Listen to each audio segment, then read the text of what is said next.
اسلام آباد سے صرف 30 کلومیٹر کے فاصلے پہ واقع پھلوارہ قلعہ کے یہ آثار اپنے اندر صدیوں کی تاریخ سموئے ہوئے ہیں۔ دریائے سواں کے کناروں پر 450 کنال پر محیط اس قلعے کی کہانی کیا ہے؟ گھکڑ کون تھے اور کہاں سے آئے تھے؟ اس حوالے سے تاریخ میں مختلف آراء ملتی ہیں۔ گکھڑ جو ہیں ابھی سائرس جو کشمیر کا راج ترنگنی کے عہد میں قدیم کشمیر کی جو تاریخ ہے اس میں جو حکمران رہے ہیں ان کے یہ ایک ماتحت قبیلہ تھا۔ اس وقت پوٹھوہار میں آیا جب 326 قبل مسیح میں سکندر کے خلاف راجہ پورس نے ایک بڑا تاریخی معرکہ جہلم کے کنارے پہ ہوا، تو یہ اس وقت مائیگریٹ کر کے کشمیر کے جو اپر ہلز ہیں ان سے یہ پوٹھوہار کی طرف آئے تھے۔ کافی پشتوں کے بعد اس قبیلے کے خلاف کوئی اور قبیلہ برسر اقتدار آ گیا تو ان کو واپس افغانستان یا بدخشاں کی جانب جو ہے وہ بے دخل کر دیا گیا تھا۔ یہ قلعہ 1008 سے 1012 کے درمیانی عرصے میں گھکڑ سردار کے لیے گوہر نے بنوایا تھا، جن کی اولادوں نے 1765 تک پوٹھوہار پر حکمرانی کی، جس کی سرحدیں دریائے سندھ اور جہلم کے درمیان ہزارہ سے کلر کہاڑ کی پہاڑیوں تک پھیلی ہوئی تھی۔ لیبل گریفن کی کتاب چیفز آف پنجاب کے مطابق سلطان قید کا خاندان 10 پشتوں تک کشمیر کے علاقے کا حکمران رہا، اور سلطان رستم جب ایک بغاوت میں مارا گیا تو اس کے بیٹے قابل خان نے ناصر الدین سبکتگین کے پاس پناہ لی۔ گھکڑ شاہ اپنے قبیلے کے ہمراہ سلطان محمود غزنوی کے ساتھ 1001 میں ہندوستان آیا، جن کو سلطان محمود نے پوٹھوہار کا علاقہ دیا، جس کے ثبوت کے طور پر سلطان محمود غزنوی کے ہاتھ سے لکھا ہوا ایک وثیقہ بھی پیش کیا جاتا ہے، جس میں درمیان اٹک و جہلم کے استعمال کیے گئے۔ کہوٹا کی پہاڑیوں کے دامن میں اس عالی شان قلعے کے آثار بتاتے ہیں کہ یہ اپنی ریاست کی راج دہانی ہوا کرتا تھا۔ اس قلعے کے حکمرانوں میں تاتر خان، ہاتھی خان، آدم خان، سلطان سارنگ خان اور مکرم خان جیسے نامور گھکڑ حکمران شامل تھے۔ تاہم ان میں سے ایک شادمان خان بھی تھے جو نہ صرف اورنگزیب کا درباری شاعر تھا بلکہ اس نے 1650 میں قلعے کے دیواروں سے لکڑی کے پڑ لگا کر پیراگلائڈنگ کرنے کا کامیاب تجربہ بھی کیا تھا۔ کہ یہ جگہ کیوں منتخب کی گئی؟ سینکڑوں سال پہلے یہ ایک قدرتی جھیل تھی، اور یہ جو آپ کو بڑی بڑی چٹانیں یہاں پہ بکھری ہوئی ملتی ہیں تو یہ لگتا ہے کہ یہ ایک قدرتی بند تھا اور پانی اس کے اوپر سے جاتا تھا۔ یہ جو ہے وہ ایک گیٹ اس پہاڑی کے سامنے ہے اور ایک اس فارمیشن کے سامنے ہے، تو اس کا مطلب یہ ہے کہ یہ جھیل جو تھی یہ اوپر سے جو ہے یہ ہموار رستہ تھا جو ان تک جاتا تھا، تو یہ جو دریائے سواں ہے اس میں بہت زیادہ پانی تھا۔ تو سوال یہ پیدا ہوتا ہے کہ پھر 1000 سال پہلے یہاں قلعے کے مکین خود کیسے رہتے تھے اور پار کیسے کرتے تھے؟ تو یہ کہا جا سکتا ہے کہ یہ رستے، یہ جو چٹانیں ٹوٹ پھوٹ گئی ہیں اب، یہ موجود تھیں اور انہی کے اوپر سے جو ہے وہ رستے جاتے تھے۔ قلعے کی خاصیت اس کی اسٹریٹجک اہمیت ہے۔ اس کے ایک طرف جی ٹی روڈ ہے تو دوسری جانب شاہراہ ریشم، جس سے قیاس کیا جا سکتا ہے کہ جس کسی نے بھی وسط ایشیا سے ہندوستان پر چڑھائی کی ہوگی، اس قلعے کے مکین یا تو اس کے ہم رکاب ہوں گے یا پھر اس کے راستے کی دیوار۔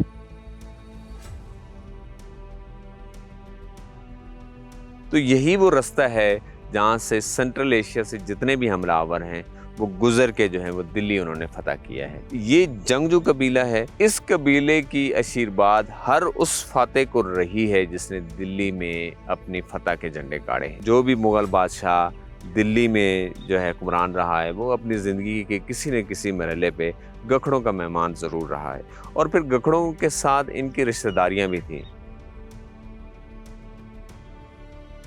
کہ محمود غزنوی کا دور جب وہ سومنات پہ 17 حملے کرتے ہوئے آپ کو نظر آتے ہیں، تو اسی دور میں ہی یہاں پہ ایک ایسا قلعہ قائم ہو جانا کہ جو اپنے آپ کو مسلمان مینٹین کرتے ہیں، اور آپ قلعوں کی تاریخ اگر دیکھیں تو اتنا پرانا قلعہ آپ کو خطے کے اندر، اس ایریا کے اندر وہ اس طریقے سے نہیں مل پاتا۔ اس لحاظ سے قلعہ پھروالہ کی میں سمجھتا ہوں کہ بہت زیادہ اہمیت ہے۔ شروع کے ادوار میں ہی یہ قلعہ ایک ایسی جگہ پہ قائم کر دیا جو عسکری نقطہ نظر کے حساب سے بہت ایک اہم علاقہ تھا۔ اس قلعے میں بابر، ہمایوں اور اکبر جیسے نامور بادشاہوں کے ساتھ داتا علی حجویری اور البیرونی بھی آ چکے ہیں۔ داتا صاحب کی بیٹھک جہاں پر تھی وہاں اب قلعے میں بوہر کا ایک بہت بڑا درخت ہے، جہاں چند بسیدہ قبریں اور مزارات بھی ہیں۔